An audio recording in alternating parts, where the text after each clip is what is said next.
जय माता दी आप सभी लोगों को। बहुत दिनों से आपका एक प्रश्न आ रहा था कि गुरुजी हम पूजा पाठ करते हैं, हमारा बिल्कुल भी मन नहीं लगता, एकाग्रता नहीं रहती, ध्यान जो है वो केंद्रित होता ही नहीं, और जब भी हम पूजा पाठ करने के लिए बैठते हैं तो मन उच्चाटित सा होता है और ये लगता है कि यहाँ से भागो। तो देखो, इसका मूल कारण आपकी पूजा पद्धति ही है। आप जब अपने मंदिर में गौर करें तो आपने अपनी स्वार्थ पूर्ति के लिए 10 देवी देवताओं की स्थापना कर रखी है, और आप जब पूजा पाठ करते हैं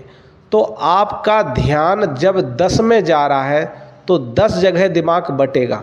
और जब 10 जगह दिमाग बटेगा तो एकाग्रता की तो आप कल्पना भी नहीं कर सकते। ठीक है, क्योंकि आप जब पूजन कर रहे होते हैं उस पूजा पद्धति को भी अगर आप देखेंगे तो आपकी पूजा पद्धति भी सही नहीं है। बहुत सारे लोग तो सिर्फ एक फॉर्मेलिटी करते हैं कि 10 देवी देवता रख लिए और एक दीपक लगाया और अगरबत्ती लगाई और बस प्रार्थना कर ली, और फिर क्या है, एक ही बात को 10 लोगों से मांग रहे हैं, 10 लोगों से कह रहे हैं। ठीक है, तो आपकी जो ऊर्जा है वो 10 जगह डिवाइड होती है और वो कार्य आपका बिल्कुल भी नहीं होता। और फिर आप कहते हो कि हमें तो भगवान पे भरोसा ही नहीं है क्योंकि हमारी भगवान कोई सुनता ही नहीं है। ठीक है ना। तो सबसे पहली बात ये है कि आपको पता होना चाहिए कि आपका ईष्ट कौन है, आपकी मनोकामनाएं कौन पूर्ण कर सकता है। ठीक है, वैसे सभी कर सकते हैं लेकिन सब में आपकी श्रद्धा नहीं जाती, इस बात को भी आपको समझना चाहिए। आज मैं जो भी बात आपसे कह रहा हूं ये सब प्रैक्टिकल है, सब पे मैंने ये प्रैक्टिकल किया हुआ है, मैंने खुद पे प्रैक्टिकल किया हुआ है, इसलिए मुझे पता है। आप आज जो है आपकी स्थिति है, लेकिन कभी ये स्थिति हमारी भी हुआ करती थी। हम भी किसी समय जो है 10 देवी देवताओं की साधना करते थे और बड़ा विश्वास से, कभी लक्ष्मी जी की साधना, कभी गणेश जी की साधना, कभी हनुमान जी की साधना, कभी दुर्गे माता की साधना, कभी शिव जी की साधना, कभी नारायण की साधना, तो मतलब सबकी फोटोएं लगा के रखी हैं। तो ध्यान डाइवर्ट होता रहता था, पूजा पाठ का मन ही नहीं लगता था। फिर जब हम साधना के प्रारंभिक चरण पे थे तो हमने कई साधनाएं की, सबसे थोड़ा थोड़ा लाभ जरूर हुआ, ऐसा नहीं है कि लाभ नहीं हुआ, क्योंकि साधना हमने पूरे मन और विश्वास से की थी। लेकिन अगर मैंने जितनी साधनाएं 10 में लगाई थी और अगर मैं 1 में उस समय लगाता तो मुझे सिद्धियां बहुत पहले ही प्राप्त हो गई होती। ठीक है, तो किसी किसी के भाव जो होते हैं वो शुरू से ही आध्यात्म में बड़ी रुचि रखते हैं और भाव के माध्यम से उनको जो है शीघ्रता से ईश्वर की प्राप्ति हो जाती है। और जब मैंने अपनी एकाग्रता को से महसूस किया, जब ध्यान लगाकर बैठा तो मेरा ध्यान बार बार जगदम्बा पे ही जाता था, माँ दुर्गा पे ही जाता था। तो मैं बैठा बैठा मतलब जब मैं सोचता था तो मेरी बार बार जब भी कोई भी साधना हो तो लेकिन घूम फिर के आता था, नवाण मंत्र पे करूं या सिद्ध कुंजिका करूं या मतलब इस टाइप से। तो मैंने सर्वप्रथम सिद्ध कुंजिका सिद्ध की, सिद्ध कुंजिका सिद्ध करने के बाद फिर मैंने कम से कम जो है दुर्गा मंत्र 20 लाख कर डाले। फिर उसके बाद में नवाण मंत्र जो है आज करोड़ की स्थिति पर पहुंचने वाले हैं। तो जब शक्ति जो है जब आपको अपना लेती है ना तो वो स्वयं ही मार्गदर्शन करने लगती है। और जब से मैंने केवल जगदम्बा को धारण किया है उस समय से मैंने और कोई अन्य साधनाएं नहीं की। साधनाएं मैंने बहुत शुरुआत में अनंत की और उनमें हमें सफलताएं भी मिली, लेकिन सफलताएं मिलने के कंडीशन पर कि वो उतनी ऊर्जा के साथ नहीं की थी जितनी ऊर्जा के साथ में मैंने जगदम्बा की साधना की। तो जितनी ऊर्जा के साथ आप जप करोगे उतना ही आपको लाभ होगा। तो उसके बाद जो है अब माता स्वयं मार्गदर्शन करती है। अब माता ने श्री विद्या में लगा रखा है। हमें श्री विद्या की कोई विशेष नॉलेज भी नहीं थी, हमें जगदम्बा ने ही मार्ग दिखाया। उन्होंने एक एक श्री यंत्र की जो है ना परतें दिखाई, जबकि हम श्री यंत्र के बारे में कुछ भी जानते भी नहीं थे। एक एक परत, एक एक एंगल, एक एक कोण, किस पर कोण पे कौन सी शक्ति बैठी है, क्या है, कौन सा रिंकल है, रिंकल में क्या, कौन सी जो चक्र हैं,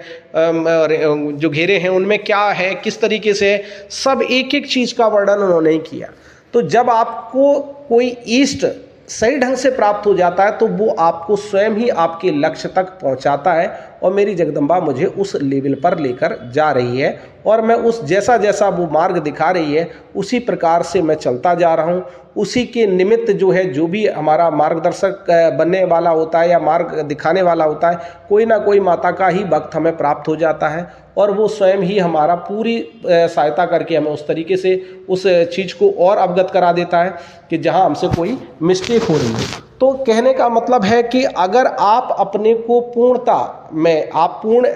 में किसी एक को समर्पित कर देंगे तो समझ लेना सभी शक्तियाँ आपसे प्रसन्न हो जाएंगी। आप 10 शक्तियों की पूजा कर रहे हैं, किसी की कम किसी की ज़्यादा, तो निश्चित रूप से आप उनकी नाराज़गी का ही सामना करेंगे। हालांकि अगर वास्तविक अच्छी शक्तियां हैं, महाशक्तियों की साधना करते हैं तो वो कभी नाराज़ नहीं होती। लेकिन हाँ, कोई छोटे मोटे देवी देवताओं की पूजा कर रहे हैं तो छोटे मोटे देवी देवताओं का मतलब है कि जो भी आपके कोई ऐसे हैं कि कोई ऐसे देवी देवता हैं जो कि एक मनुष्य शरीर लेकर जो है वो उनको आप पूज रहे हैं, तो वो शायद भले ही आपसे नाराज हो जाए, लेकिन जो मूल महाशक्तियाँ होती हैं वो कभी नाराज नहीं होती अगर आप उनकी सेवा कर रहे हैं। और गलत तरीके से प्रक्रिया कर रहे हैं, गलत प्रक्रियाएं कर रहे हो तो जरूर नाराज होती है। आप किसी की बलि दे रहे हैं और गलत तरीके से साधना आदि अधूरी कर रहे हैं तो फिर आपको क्या है कि दंड मिल सकता है। लेकिन महाशक्तियों में कि सात्विक तरीके से उपासना करने से कभी किसी प्रकार का कोई दंड प्राप्त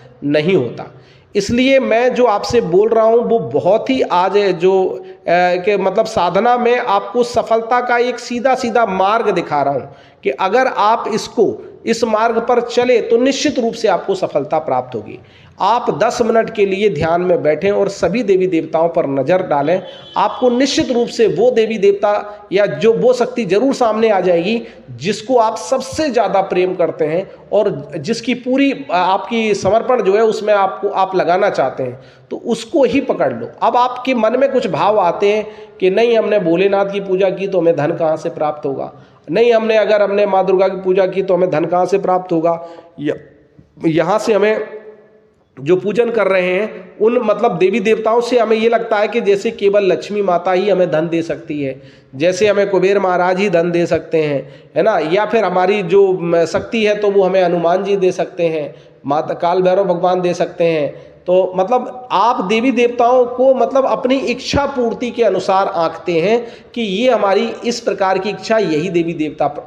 आपका सॉल्व कर सकता है। लेकिन आप इस तरीके से पूरी तरीके से गलत हैं। जिस एक भी देवी देवता को आप मानते हैं, जिस पर आप पूर्ण श्रद्धा और विश्वास करते हैं, वो आपकी हर मनोकामना को पूर्ण कर सकता है, हर चीज आपको उपलब्ध करा सकता है जो कि अन्य देवी देवता जो है वो दे सकते हैं। उसी प्रकार से आपको ये जो आपका ईष्ट है वो आपको सब कुछ प्रदान कर सकता है। इसलिए आप अलग अलग देवी शक्तियों के पीछे ना भागकर अपने आप को एक देवी देवता में लगाएंगे तो आपको, या एक शक्ति में लगाएंगे तो आपको निश्चित रूप से पूरी एकाग्रता महसूस होगी। पहले आप किसी एक के प्रति एकाग्र तो हो, तब आपको एकाग्रता की बात करनी चाहिए। आप जब 10-10 जगह पर आपकी स्वार्थ पूर्ति कर रहे हो, आप एक मनोकामना 10 देवी देवताओं के सामने रख रहे हो और आप उनसे कहते हो तो फिर वो एक भी नहीं सुन पाता आपकी, ठीक है, क्योंकि आपका ध्यान किसी एक में कंसंट्रेट है ही नहीं। आप एक व्यक्ति से एक जो देवी शक्ति है उससे आप जो है पूरी एकाग्रता के साथ उससे समर्पण होकर आप मांगे, निश्चित रूप से आपकी वो मांग पूरी होगी। लेकिन बात यह है कि भाई आप उसमें समर्पित तो हो, आप उसमें श्रद्धावान तो हो। आप श्रद्धावान है ही नहीं और आप एक्सपेक्ट कर रहे हैं कि भाई हमें देवी देवता कोई फल ही नहीं दे रहे हैं, और आप ये कह रहे हैं कि भाई हमें किसी भी देवी देवता से कोई लाभ ही प्राप्त नहीं हो रहा है। और जब वो आपका लाभ आपको प्राप्त नहीं होता तो आप उनको ही बुरा कहने लग जाते हो कि हमें किसी देवी देवता पर भरोसा नहीं है, ये पता नहीं, मतलब हमने इतनी बार पूजा पाठ की लेकिन हमें किसी भी प्रकार का कोई लाभ प्राप्त नहीं हुआ। क्योंकि देखो, अगर आप किसी भी ईष्ट में या किसी भी की भी साधना एक की करते हैं तो आपके मन में क्या भाव चल रहे हैं वो भी उसको पता होता है, क्योंकि आपने दिल में उसको बिठा रखा है तो आपके मन का भाव तो उसको पता है। अगर आपके भाव सही है, आपकी एकाग्रता उनमें है, तो आपसे ज़्यादा वो आपका ख्याल रखेंगी शक्तियाँ, वो आपका ध्यान रखेंगी। इसलिए आप जो है कम से कम जब एक में समर्पित होते हैं तो समझ लो एक की पूजा कर ली तो सभी की पूजा कर ली। मैं पुनः कह रहा हूं कि आप मंदिर में केवल गुरु और गणेश और अपने इष्ट को स्थापित करके आप साधना करो, आपको 10-15 दिन में ही आनंद आने लग जाएगा और 1 महीने के अंदर तो पूरी एकाग्रता, पूरा ध्यान आपका केंद्रित पूजा पाठ में लग जाएगा और आप जितनी भी देर बैठेंगे आप आनंदित हो जाएंगे और आपको जो भी प्राप्ति करनी है सभी प्राप्ति आपको हो जाएंगी। लेकिन मैं आपसे कह रहा हूं कि आप जो है 10-10 देवी देवता की फोटो अगर रखें तो उन्हें आप विसर्जित कर दें, ठीक है। और विसर्जित करने से कोई भी देवी देवता आपसे नाराज नहीं होगा, ठीक है। हाँ, ये जरूर है कि आप अपनी इसी तरीके से गलत प्रक्रिया से पूजा पाठ करते रहेंगे और आप मंदिर में 10 देवी देवताओं की फोटो रखी है लेकिन 10 देवी देवताओं की पूजा पाठ नहीं कर रहे हैं तो जरूर वो नाराज हो जाएंगे, क्योंकि आप उनका सीधा सीधा अपमान कर रहे हो कि आप एक की पूजा पाठ कर देते हो, बाकी से कोई मतलब ही नहीं। या बहुत सारे लोग जो होते हैं, कुछ ऐसे भी होते हैं जो 10 लोगों की पूजा पाठ बड़े विधि विधान से करते हैं। यानी कहने का मतलब है अभी हनुमान जी का पाठ हो गया, अब दुर्गा चालीसा पढ़ेंगे, अब जो है सिद्ध कुंजिका पढ़ेंगे, अब उसके बाद में जो है अगला उसका क्या नाम जो है श्री सूक्त पढ़ेंगे या जो है पद्मावती का कुछ पढ़ेंगे या गणेश स्तुति करेंगे। तो मतलब 10 प्रकार की साधनाएं कर रहे हैं। तो भाई आपकी 10 जगह ऊर्जा डिवाइड हो रही है, ये भी आपको समझना चाहिए। आप जो चीज़ें 10 प्रकार के प्रयोग करके आप जो प्राप्त करना चाहते हैं वो आपको कभी प्राप्त नहीं होगा। मैंने ऐसे कई लोग देखे जिन्हें अपने आप पर पूजा पाठ पर ही बड़ा घमंड है कि हम ये 2-3 घंटे हम पूजा करते हैं, तो हम देखो ये पाठ करते हैं, हम रामचरितमानस भी पढ़ते हैं, हम हनुमान चालीसा भी पढ़ते हैं, हम जो है गीता भी पढ़ते हैं, हम जो है दुर्गा सप्तशती भी पढ़ते हैं। 50 चीज़ें उन्होंने बता दी कि हम ये रोज डेली का हमारा रूटीन है। तो भाई मैंने उनका जीवन देखा है, वो खुद समस्याओं में घिरे हुए हैं, वो 50 तरीके की समस्याएं में घिरे, उनके पास खुद केस चल रहे हैं 50 तरीके के और उनकी कोई समस्या सॉल्व नहीं हो रही। और फिर वो भगवान के सामने बैठते हैं, कहते हैं कि बताओ भगवान, हम इतनी पूजा पाठ करते हैं और हमारी पूजा पाठ सफल नहीं हो रही है और हमारे भगवान पे जो है हमारी कोई सुन ही नहीं रहा है। आप किसको पूज रहे हो? आप कितने लोगों को पूज रहे हो? तो किसी से भी आप मन्नतें कर रहे हो, एक मन्नत रख रहे हो, 10 लोगों पे एक मन्नत रख रहे हो। तो आप अगर किसी एक को मान लेते हो और वो उतनी पूजा 2 घंटे की आप एक के लिए करते, तो शायद है कि कुछ समय में तो वो शायद आपको मतलब बिल्कुल ऐसे रास्ता दिखाने लग जाता है जैसे एक व्यक्ति आपको बताता है, एक गुरु आपको बताता है, वैसे आपके लिए वो गाइड करना शुरू कर देता शक्ति कि ये मतलब उसके प्रति आपका इतना प्रेम हो गया तो आपसे ज्यादा वो शक्ति आपको प्रेम करती है। क्योंकि आप जितना ईश्वर को के लिए करते हो उससे कई गुना वो आपके लिए करता है। तो अगर आप उससे थोड़ा प्रेम करके देखते हो तो वो आपको कई गुना आपको प्रेम देने की क्षमता रखता है। इसलिए आप लोग जो है साधना के सही पथ को समझते ही नहीं है, पूजा पाठ के पथ को समझते ही नहीं है और फिर कहते हैं कि हमें एकाग्रता महसूस नहीं होती। भाई आप एकाग्र होने के लिए एक को पकड़ो, 10 को पकड़ोगे 10 जगह ऊर्जा डिवाइड होगी। तो मैंने दोनों बातें आपको बताई, एक वो लोग जो 10 जगह 10 देवी देवताओं को मंदिर में रखते हैं और उनका एक दिया बत्ती लगाकर वो चुपचाप बैठ जाते हैं और फिर वो भागते हैं, ज़्यादा देर पूजा पाठ कर ही नहीं पाए। कुछ लोग ऐसे होते हैं जो 10 की पूजा पाठ बड़ी श्रद्धा भाव से करते हैं, लेकिन वो श्रद्धा भाव से वो उतना पूर्णतः लाभान्वित नहीं हो पाते क्योंकि उनका दिमाग 10 देवी देवताओं पर है और जब 10 देवी देवताओं पर है तो तुम्हारी एकाग्रता कभी बनी नहीं सकती, तुम एकाग्र कभी हो ही नहीं सकते, एक साधना कभी कर ही नहीं सकते, पूरी तरीके से साधनाओं में सफल हो ही नहीं सकते। तो इसलिए इनमें भी अपने अपने मत हो सकते हैं, लेकिन हमने जो भी हम शब्द बोल रहे हैं वो सभी प्रैक्टिकली है और सभी को हमने देखा है, सभी प्रकार के हम साधकों से मिले हैं और उस तरीके से देखा है। और आज के समय में तो क्या है, साधु संतों की तो बात ही मत करो, बहुत सारे जो है वो क्या होते हैं कि साधु का चोला जरूर पहने लेकिन एक सिंगल सिद्धि नहीं है उनके पास में, और इतना अहंकार, इतना घमंड के भाई गॉड गिफ्टेड कहीं मंदिर के कोई बन गए, कोई किसी तरीके से कोई पुजारी बन गया या कोई आश्रम में रह रहा है, तो हर आश्रम में रहने वाला व्यक्ति संत हो और हर आश्रम में रहने वाला व्यक्ति सिद्ध हो, ये कोई निश्चित बात नहीं है। क्योंकि जो रियल में साधु संत आश्रम बनाकर गए हैं, जिन्होंने अपनी सिद्धि से जब तब से उसको सिद्ध भूमि बनाया है, बाकी तो उसमें आकर रहकर खा रहे हैं, भगवा ड्रेस पहने हुए हैं और जो क्या बोलते हैं कि बस बैठे हैं और दान पुण्य की इच्छा कर रहे हैं। तो इस प्रकार के साधु साधु नहीं होते, ठीक है। हमारे पास बहुत सारे ऐसे साधु आए हैं और एक एक अघोरी भी आए हैं, और जो कि मतलब क्या है कि अपने जीवन को जो है उन्होंने लगाया और कुछ भी प्राप्त नहीं कर पाया, क्योंकि उन्हें कोई सही मार्गदर्शन देने वाला नहीं मिला और सही उनकी एकाग्रता नहीं रही। उनको खुद को पता नहीं रहा कि हम किसको पूजें, ठीक है ना। नाथ पंथ के कई लोग हमसे जुड़े हुए हैं, तो उनमें भी स्थिति ये है कि नाथ पंथ में जो मूल तत्व है उस तत्व तक वो पहुंच ही नहीं पाते, वो भी 10-10 देवी देवताओं में जो है लग जाते हैं, जिस कारण से क्या होता है उन्हें कोई सिद्धि प्राप्त नहीं होती। छोटे मोटे जो है हाथ की सफाई वाले काम करने लग जाते हैं और बाहर बैठते हैं और लोगों को समझाते हैं कि इस तरीके से, तो लोग कुछ समझ के चमत्कार समझ लेते हैं, लेकिन उनका कभी कल्याण नहीं होता, वो सब पैसों के लिए ही बैठे होते हैं। तो इसलिए क्या है कि साधना क्षेत्र में हर प्रकार की स्थिति के लोगों के बारे में मैं आपको वर्णन कर रहा हूं, लेकिन आप लोग ये समझ लें कि जो व्यक्ति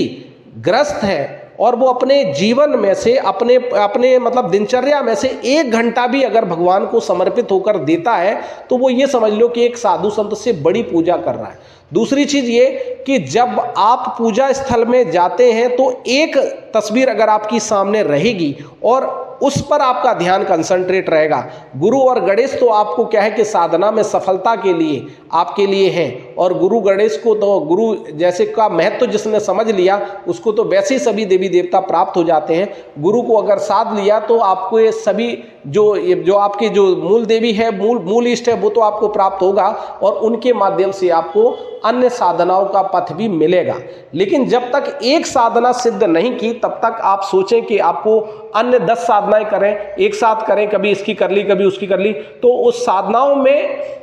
कभी सफलता प्राप्त नहीं हो पाएगी और समय बर्बाद होगा और आप निराश हो जाएंगे और फिर साधना क्षेत्र को आप बदनाम करेंगे, लोगों को बदनाम करेंगे। इसलिए क्या है कि कमी खोजनी है तो अपनी कमी खोजो, अपने साधना अपने पूजा पद्धति की स्थिति बदलो। अब आप 10 देवी देवताओं को अगर घर में स्थापित किए बैठे हो तो मेरा आपसे निवेदन है कि आप अपने एक को आप स्थापित करें, गुरु और गणेश को स्थापित करें बस, और फिर आप अपना पूजन प्रारंभ करें। 10-15 दिन अगर आप 1 घंटा भी पूजा करते हैं, 1 घंटे का मतलब है कि कोई भी आप जैसे आप कुछ नहीं कर पा रहे हो तो दिया बत्ती लगाकर आप उनका ध्यान करें। आप बैठ जाएं और बैठकर जो है आंख बंद कर लें और आंख बंद करके या फिर जो वो तस्वीर है उस तस्वीर की तरफ आप निहारते रहें और निहारते निहारते जो है आप आंखें बंद कर लो तो आंखों में भी वो तस्वीर आपके आ जाएगी। और उसके बाद जब आप क्या बोलते हैं ध्यान में बैठें, ऐसा आप 1 घंटे तक करें। आप देख लेना कि आपको 15-20 दिन में ही आपको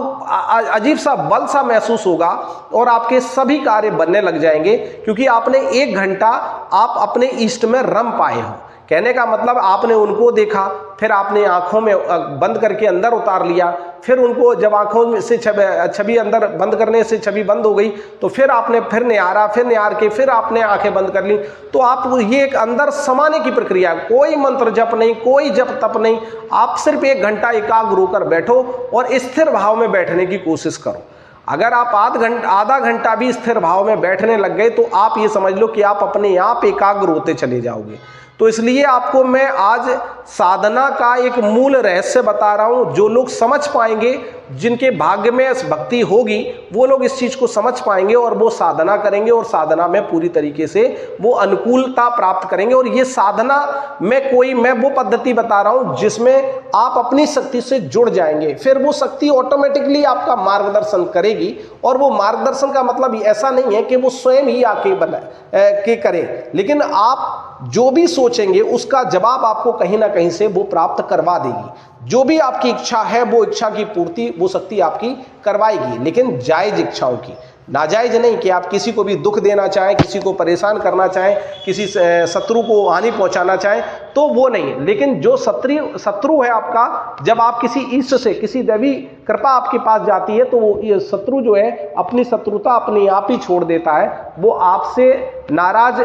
होगा भी तो वो आपके रास्ते में नहीं आएगा, आपको किसी प्रकार की हानि नहीं पहुंचा पाएगा, ये जरूर हो जाएगा। तो साधना में आपको मैं बता रहा हूं कि आपको अगर बड़े कोई मंत्र जप नहीं करने हैं तो सबसे बड़ी साधना यही है कि अपने इष्ट को, अपने प्रभु की छवि को अपनी अंतरात्मा में स्थापित करो, अपने अंदर स्थापित करो, अपने अंदर बसाओ, और ये प्रक्रिया उनकी ध्यान की प्रक्रिया में आप उनको लेकर आओ। पहले उनकी छवि है और जो छवि है उन छवि को आप देखते रहें और देखने के बाद आप आंखों में बसाएं और आंखों में बसाकर जो है आप अंदर अपने हृदय में स्थापित करें। और इस प्रक्रिया को आप 1 घंटे अगर डेली अगर आप करना शुरू कर देंगे, आपको मैं कह रहा हूं दुनिया में कोई भी बड़ी से बड़ी सिद्धि या पूजा पाठ करने की आवश्यकता नहीं, वो इष्ट आपको अपने आप इसी प्रकार से सिद्ध हो जाएगा। सबसे बड़ी सिद्धि आपको मैं बता रहा हूं, ठीक है। तो इस प्रकार से जो है आपने इष्ट को अपने हृदय में उतारने की एक प्रक्रिया है, और इससे आपको जो है साधनाओं में आपको बहुत बल मिलेगा, साधनाएं आपकी बहुत अच्छी सफल होंगी अगर आगे आप भविष्य में कोई साधना करते हैं तो, क्योंकि आपका इष्ट आपके अंदर है और आप उसके ध्यान में हो, तो ध्यान में हो तो वो आपसे ज्यादा आपको आपका ध्यान रखता है। तो इसलिए आपसे जो भी बने, सुबह पूजा पाठ करो, दिया बत्ती करो, तो कुछ ना कुछ भोग जरूर चढ़ाओ। भोग का मतलब है जैसे तुम्हें जो तुम्हारे घर में हो, चीनी चढ़ा दो, गुड़ चढ़ा दो, बतासे चढ़ा दो, लड्डू मिल जाए लड्डू चढ़ा दो, जो भी आपको श्रद्धा भाव, और अगर कुछ बढ़िया है आपके पास स्थिति अच्छी है, आप हलवा पूरी बनाओ, आप हलवा चढ़ाओ, जो भी आपको घर का बना हुआ बढ़िया से बढ़िया भोग जो आप दे सकते हो वो चढ़ाओ, या बाहर से भी कोई चीज आप मिठाई लाकर आप चढ़ा सकते हैं अगर आप अपने आप को सामर्थ्यवान समझते हैं तो आप जितना भाव से अपने इष्ट की पूजा करोगे वो इष्ट आपको उतना ही अनंत गुना, आपसे कई गुना ज्यादा आपको देने की क्षमता रखता है। आप ये अपने इष्ट को थोड़ा सा प्यार करके देखो, आपसे कई गुना ज्यादा प्यार आपको वो देगा निश्चित रूप से। क्योंकि मैंने खुद ने अपनी भक्ति से समझा है कि आज माता ने मुझे किस लेवल पर लेकर जा रही, किस लेवल पर मेरी भक्ति को बढ़ा रही है, मैं तो कभी कल्पना भी नहीं कर सकता, सोच भी नहीं सकता। और जब मंत्र जप की बात है तो आज के समय में ये स्थिति है कि माता रानी की कृपा से कि मतलब इतनी हिम्मत आ रही कि मतलब जैसे ये जीवन जो है वो पूरा तरीके से माता को समर्पित तो है ही, और माता जिस तरीके का रास्ता दिखा रही है उसको पूरे बल से हम उसको कर सकें, इतनी हमें ताकत भी दे रही है वो। तो इसलिए एकाग्रता तभी बनती है जब हम एक को समर्पित हों। और ये बात फिर से मैं बोल रहा हूं, नोट कर लें इस बात को, कोई भी ब्रह्मांड का देवी देवता आपसे कभी नाराज नहीं होगा। आप 10 देवी देवताओं को विसर्जित कर देंगे तो आपसे कोई भी देवी देवता नाराज नहीं होगा, ठीक है। कुलदेवी वाली चीजें हैं होती हैं, उनको महीने में एक बार पूजन कर दो, या ये साल में एक बार जो अनुष्ठान मैंने बताया वो अनुष्ठान कर दो, तो उस प्रकार से वो कुलदेवी वैसे ही आपसे प्रसन्न रहती है। कुलदेवी तो आपके घर में वैसे ही वास रखती है, ठीक है। और महीने पर आप उनको एक दिन का पूजन कर दें तो वो आपको सभी साधनाओं में सफलता भी देती है। लेकिन पूर्ण ध्यान जो है हमें अपने इष्ट पर रखें, है ना। और अपना अगर जैसे कुलदेवी को ही कुछ लोग इष्ट मान लेते हैं, कुलदेवी को उसकी पूजा करते हैं, तो वो कुलदेवी की भी कर सकता है। तो कुलदेवी भी आपको सही मार्ग दिखाएगी। जब वो सिद्ध हो जाएगी तो वो आपको ऑटोमेटिकली आगे बढ़ाएगी कि माता आप संकल्प लेकर बैठोगे, साधना करोगे, माता हम अज्ञानी हैं, हमें मार्ग दिखाएं और हम सही रास्ते पर चलाएं, तो वो ऑटोमेटिक ही आपको उस प्रकार से आगे बढ़ाएगी और आपको साधना पथ में बहुत उच्च लेवल पर लेकर जाएगी। तो इस प्रकार से मैं कहना चाहता हूं कि जो शब्द मैंने कहे हैं वो सभी के सभी प्रैक्टिकली हैं। मैंने बड़े बड़े साधु संतों को भी देख लिया, मैंने बड़े बड़े पूजा पाठ करने वालों को भी देख लिया, लेकिन एक बात ध्यान रखना कि जिनके घर में